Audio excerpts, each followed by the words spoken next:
మీ mic.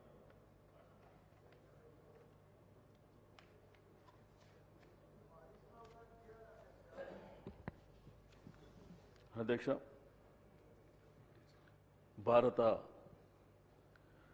మాజీ ప్రధానమంత్రి పెద్దలు మన్మోహన్ సింగ్ గారు మరణించడం ఈరోజు ఈ శాసనసభ గౌరవ ముఖ్యమంత్రి గారు తీర్మానాన్ని ప్రవేశపెట్టడం, ఈరోజు మాట్లాడినటువంటి పెద్దలు అనేకమైనటువంటి అంశాలు మాట్లాడినటువంటి సందర్భం అధ్యక్ష. జననం మరణం అనేది సర్వసాధారణమైనప్పటికీ చరిత్రలో కొంతమంది వ్యక్తులు మిగిలిపోతారు అధ్యక్ష. దాంట్లో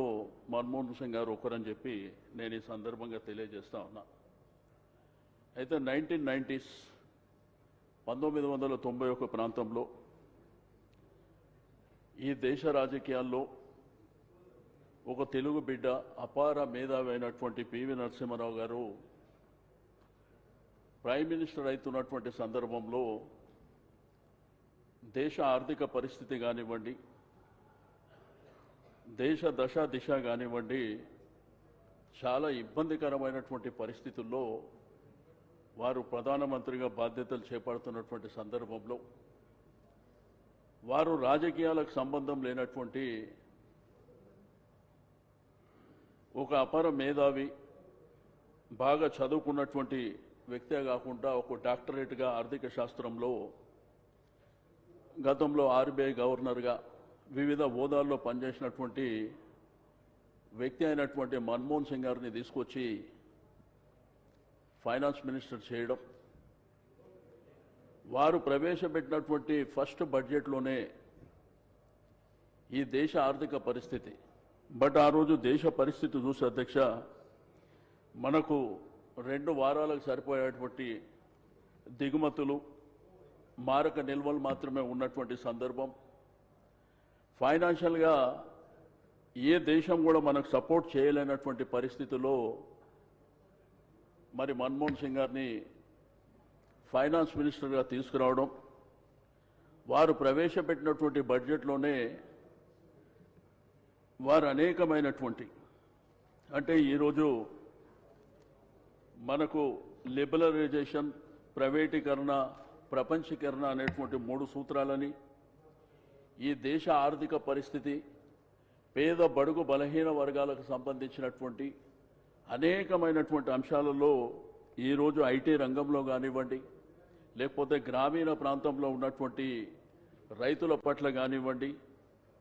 అదేవిధంగా యువతరానికి ఉద్యోగాల విషయంలో కానివ్వండి, చాలా కీలకమైనటువంటి అంశాలు వారు ఆ రోజుల్లో నిర్ణయం తీసుకోవడం. అయితే దీంట్లో పివి నరసింహారావు గారిది, మన్మోహన్ సింగ్ గారిది, ఇద్దరిది విడదీయరాని బంధం అధ్యక్ష. ఈరోజు మనము మాజీ ప్రధానమంత్రి మన్మోహన్ సింగ్ గారి గురించి మాట్లాడినప్పటికీ వారిని వెన్నుతట్టి నడిపించినటువంటి పివి నరసింహారావు గారిని కూడా మరవలేనటువంటిదని నేను ఈ సందర్భంగా తెలియజేస్తూ, మరి వారు మన మధ్య లేకపోవడం, వారు మరణించడం బాధాకరమైనప్పటికీ ఈరోజు ముఖ్యమంత్రి గారు ప్రవేశపెట్టినటువంటి మరి తీర్మానంలో వారికి భారతరత్న ఇవ్వాలని, ఎందుకంటే ఈరోజు ఈ దేశంలో రిఫార్మ్స్ తీసుకురావడం మూలాన ఈరోజు దేశ స్థితిగతులు మారడమే కాకుండా ప్రపంచ దేశాల్లో ముందు కూడా మనం బలంగా నిలబడడానికి కారణమైనటువంటి వ్యక్తికి మరి భారతరత్న ఇవ్వడం అనేది అత్యంత అవసరమైనటువంటి సందర్భం అధ్యక్ష. అదేవిధంగా వారి యొక్క ఫైనాన్షియల్ డిస్ట్రిక్ట్లో మరి వారి యొక్క స్టాచ్యూ ఏర్పాటు చేస్తామనడం మేము సంపూర్ణంగా మా పార్టీ పక్షాన మేము సపోర్ట్ చేస్తూ, అదేవిధంగా కేటీఆర్ గారు చెప్పిన విధంగా పివి నరసింహారావు గారిని మరి వారు కూడా ఈ దేశానికి మరి ఘనమైనటువంటి సేవలు అందించినటువంటి వ్యక్తిగా మరి వారి యొక్క మెమోరియల్ ఢిల్లీలో ఏర్పాటు చేయడంలో ఆ తీర్మానాన్ని కూడా ప్రవేశపెట్టవలసిందిగా ముఖ్యమంత్రి గారికి రిక్వెస్ట్ చేస్తూ, తప్పకుండా మరి అటువంటి గొప్ప వ్యక్తి మన మధ్యలో లేకపోవడం అనేది ఈ దేశ ప్రజలే కాకుండా ప్రపంచ ప్రజలు కూడా బాధపడుతున్నటువంటి సందర్భం అధ్యక్ష. రాజకీయాలలో అనేకమైనటువంటి హోదాలు ఉన్నప్పటికీ అత్యంత బలమైనటువంటి హోదానే ప్రధానమంత్రి పదవి అధ్యక్ష. బట్ ఈ దేశంలో ఎంత సింపుల్గా ఉండేటువంటి వ్యక్తి మన్మోహన్ సింగ్ గారు మనం చూసినాం అధ్యక్ష. వారు మాజీ అయిన తర్వాత కూడా అంతే సింపుల్గా ఉండడం, పివి గారిని చూసినప్పుడు కూడా మనకు అదే విధమైనటువంటి అభిప్రాయం ఉంటుందని చెప్పి నేను ఈ సందర్భంగా తెలియజేస్తూ, నాకు ఇచ్చినటువంటి అవకాశానికి మీకు ధన్యవాదాలు తెలియజేస్తూ, ఆ కుటుంబానికి ఆ భగవంతుడు ధైర్యాన్ని ప్రసాదించాలని కోరుకుంటూ సెలవు తీసుకుంటున్నాను అధ్యక్ష.